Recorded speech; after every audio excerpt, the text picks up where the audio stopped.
What I feel about change is that it's impossible to take this moment because we're all of us changing all the time.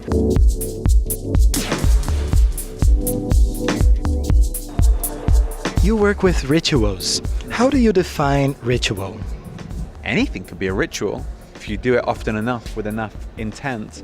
And like with any kind of magic or ritual, it needs to have some significance to us, to the people who are creating it. And something I found particularly with Rituals for Change, which I performed here, is that LGBT people who have had a background in religion. Personally, I was not brought up with a religious upbringing, but people who have found it very strong to see rituals, which they would associate with church, an organized religion, but to see rituals that are created for an LGBT body. We should reclaim this ritual space, but we have to make rituals that are meaningful for us, for our communities or for ourselves. It seems to me that our society has made everything it could to ban every possible forms of ritual.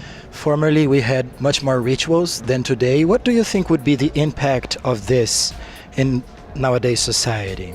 We have lost something of our history collectively, and this is a great grief that we carry. And there's something about creating rituals to move forwards that begins to give us that grounding that a history gives us, and to create alternatives for those ritual spaces that do exist in our society, but are often they exist in spaces that are homophobic or sexist or etc., etc. The power is not good. So I think if we did create that space for ourselves, like the idea of church is brilliant. Once a week, your community comes together, sits together, discusses problems within the community, eats together, spends some time, considers a debate. I mean, it's like what we're doing here at SSEX BBOX. There's nothing wrong with the idea of community and ritual. What is wrong is how it has been evolved against this. The radical act is to be seen, to choose to allow others to see these radical bodies.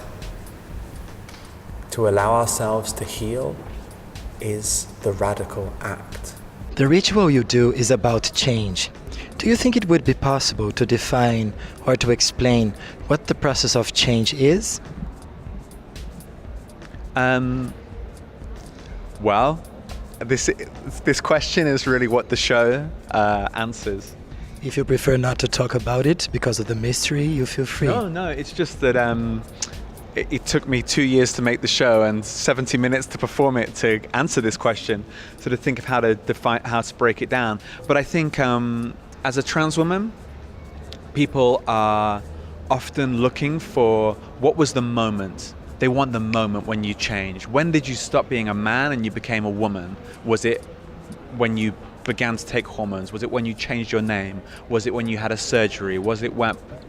I say in the show, we are made of water. We are 90% water.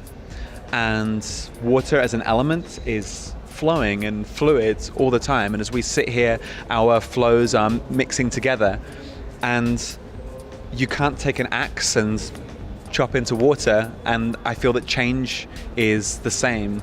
It's not a moment, it's a state of being that we as humans exist in all the time and are very bad at dealing with. When people are not changing but want to, what do you suggest them use as a trigger to start the process of changing? Really, the only thing that I could say is to trust that the other side exists, that if you make a jump or you make a change, that you will land somewhere. And if you land somewhere you don't like, you can always jump somewhere else. You can't jump back because we can't do that, but there is always somewhere else and somewhere else. Nothing is permanent. Nothing is irreversible. So you were saying that when you start a changing process, you don't know where you are going to get to? Well, we don't, do we? That's the trouble. Okay. I am very passionate about people, and there is a question I always like to ask, which is, Do you love? Do I love? Yes. I hope so. You hope so. I hope so. Yeah, I do. I think for me, it's not the first time I've been considering this question recently, and my answer's maybe going to be quite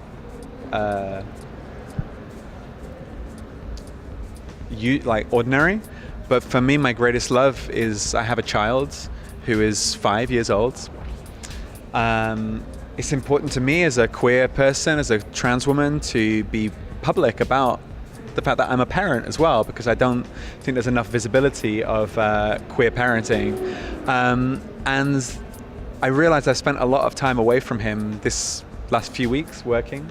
Sadly, I didn't bring him to Brazil, although he loves Brazil because he loves the film Rio. Oh, nice. But the more that he grows, obviously, the more time I spend with him, get to know him, I realize that this is, I have a true love for him. So yeah, I'm fortunate that I do have this very strong love in my life. Oh, this is not ordinary at all. Much to the contrary, that is a beautiful and very special thing. As you are. Thank you very much for this interview. Thank you for your time.